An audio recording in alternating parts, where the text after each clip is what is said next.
What's good, everybody? It's your boy Tony the Savant back again with another one. Hope everybody out there is having a good to great day. All right, y'all. Y'all see the title of the video? You see the visual that I decided to put up because, man, I just want to give y'all a short little history or a little soliloquy, if you will, to let you all know that as a lifelong sports fan, lifelong athlete myself, over the years I have noticed that these sports leagues are all involved with a certain level of corruption. All right, there's a certain level of quote unquote rigging that goes on with these games. Uh, it's deadly obvious once you know the history of the game. It's even more obvious once you know how to spot the rigging of these games. If you are into sports betting, you can see the shaving of points uh, easily on the basketball game. If you're into certain things, if you know what to watch for, you know how to watch the fixing happening on these playing on these sports media industries. Excuse me, I'm sorry, I got a little distracted, y'all. Anyway, the point I'm making is that I'm not ignorant to the fact that these sports leagues, they do what they got to do behind the scenes in order to have the fixed outcome that they so desire. Yes, y'all, either believe it or not, sometimes these sports leagues rig the entire seasons and the entire postseason to make sure that to make sure that one of their big market teams or their bigger marketed names is getting their just due. For some reason, me personally, I believe this transpired during the 2020 pandemic when it just seems like all of the big names were the ones that win the championships that year. We're talking about the Dodgers, we're talking about the Lakers, we're talking about Tom Brady. These sports leagues had to have some kind of way to keep everybody's interest into sports during a time where, the whole world was going through something, and why not have your best and biggest names be the ones to win a championship during a time where most people probably aren't watching your product? What would easily draw them back to it? The most recognizable name happening to win a championship. I mean, that might do it for you, But anyway, this article from The Ringer, I implore y'all to go read it. Y'all know sometimes I like to read articles while we do these videos or while I do my lives. But I just want y'all to go read this article because it's nasty work. It's doing a lot of LeBron James glazing. We know how these sports media industries get down. A lot of them are LeBron lovers. They go out of their way to protect LeBron. They go out of their way to gas this dude up. This is just another example of that, this particular Ringer article. But as you can see in the visual, and you can see that this article is clearly kind of telling on the NBA, if you will. Now, the whole article is just very revealing. It discusses some kind of David and Goliath type, I guess, comparison between the Lakers and the Pacers with this. But ain't that what the in-season tournament was for? A lot of people were pointing out that there aren't any small market teams. There are very few NBA finals where you'll find a small market team in the NBA finals. I think, and a lot of teams were not a lot of teams, a lot of fans are starting to notice that. Like, how come always the California teams and the Texas teams are always in the mix in the Western Conference? I don't think that's by any accident. Excuse me, but this article is very telling. And like I said, the first entry paragraph is what got me. And let's just go ahead and read it. As y'all can see, it says the NBA in-season tournament is giving us a dream finale Whose dream? Who asked for the Indiana Pacers and the Lakers ever in life? Who asked for this quote unquote dream finale? In fact, I think uh, uh, the dream finale would have been LeBron versus Giannis. You know, if the NBA was any kind of smart, they would, the marketing department. I think they would have fixed it to the point where LeBron and Giannis should have been facing off, and Giannis would have, LeBron would have conquered Giannis, who's arguably the best player right now. It's a nice toss up between Giannis and Joker. Um, and it would have made more sense for the NBA if they're trying to prop LeBron James up to have him defeat Giannis Antetokounmpo, in my opinion. This is what I'm thinking, you know. But no, the NBA knows that. I guess they tried to run that scam 6 months ago with the Denver Nuggets. Nobody in the world will believe that the Los Angeles Lakers, in the current state that they're in, is a better team than the Milwaukee Bucks. Especially after acquiring Damian Lillard over there. Nobody's going to believe if the Los Angeles Lakers, defeat these guys. Everybody would be calling for the fix, even the casuals.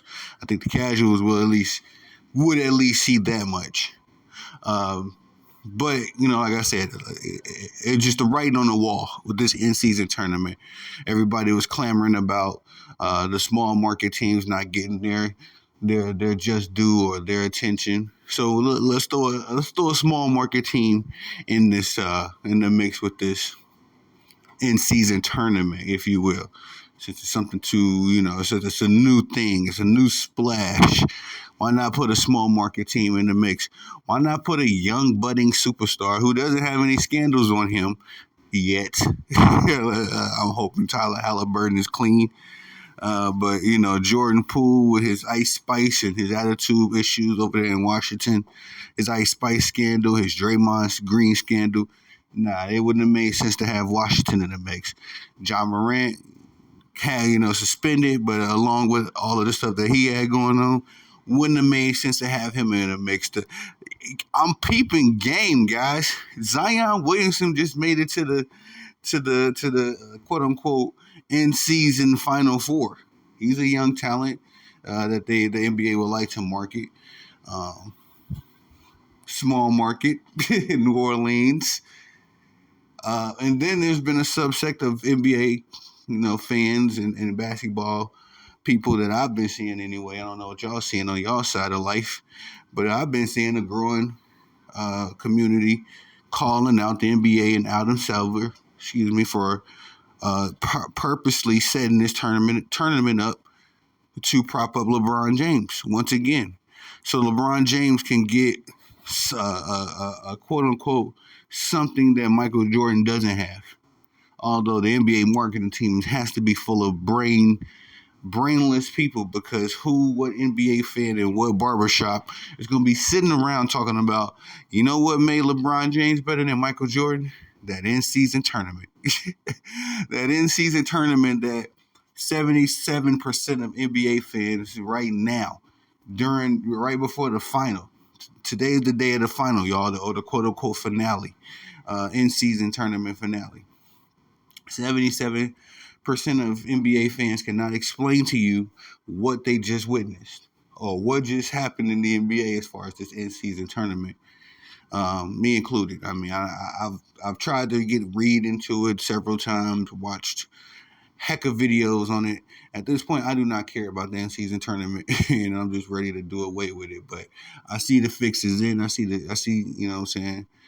I see what kind of LeBron James centric gumbo Adam Silver is trying to cook up over here. At the same time, he is ensuring that LeBron James wins this in-season tournament. Because that call against that call with Phoenix was very obvious. Shout out to Devin Booker for calling that out. I'm definitely going to highlight that. I don't know how I'm going to do it. I'll probably just make a short about it. But shout out to Devin Booker for calling it out. respectfully. But at the same time, uh, Adam Silver is so slick. Adam Slick Back Silver, uh, he actually tried to fix up this 10 season tournament to actually prop up and promote some young talent, a young budding superstar, and a young team, and also a small market team. You know what I mean? This in season tournament just happened to give everything that Adam Silver was really wanting out of the NBA. We got the more scoring with this unnecessary point system stuff going on. You know what I mean? I don't know what it is. I just know that I'll be seeing the superstars still in the game when they up by 30, 40 points. We're talking about third, fourth quarter type stuff. In any other situation, you would clearly take your superstars out and maintain their health. Uh, just brainless stuff that's coming out of the NBA marketing department. Like I say, this is easy work to break down. I'm not fooling nobody, and I don't think that I'm. I don't want to think that. I don't want to think that I'm more intelligent than the entire NBA marketing department. You feel me? Like, I think that I could have sat in that office by myself and came up with something better and more complex and more intricate and more interesting than this in-season tournament. And also this play-in tournament. And also that bubble ring. Oh, man, yeah. Y'all, Adam Silver, man. I got to say, the Adam Silver era has been weird. It has been, from what I'm seeing, the NBA ratings and the NBA revenue has been a fail. The only time Adam Silver has seen a glimpse of success and during the Adam Silver era was during the NBA playoff runs that did not involve LeBron James. Y'all should go check out the numbers. The NBA playoffs did better. These past 6 years that LeBron James has been in LA, every season that LeBron James has not made it to the playoffs, or that one season, 2021, when he got eliminated in the first round, every season LeBron James has not been in a serious contestant for the NBA Finals or the NBA Championship. The NBA playoffs ratings, have been doing very well. You know what I mean? The reason why Steph Curry is one of the NBA's more recognizable names and faces. Like Steph Curry is golden ratings. The Golden State Warriors are golden ratings for the NBA. It's amazing that they don't promote them more. Because when Steph Curry and the Boston Celtics was in the finals, go check the numbers. It was breaking records. You know what I mean? And the NBA and ESPN, for whatever reason, has some incentive to be quiet about this kind of information, again, to protect LeBron James. Just much like this, a lot like this Ringer article.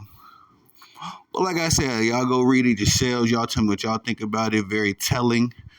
What kind of time the NBA is on.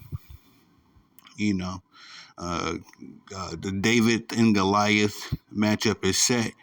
But we know how these twisted minds work. You know what I mean? Goliath is going to win this matchup. And they had Goliath was the good guy. That's how crazy the NBA marketing department is. But nonetheless, that's all I got for y'all, man. Y'all please have a good to great day. You know my slogan, y'all the bosses. I'm the guy that loves to work. I need the work to be excellent and approved. So let me get back to work. Peace.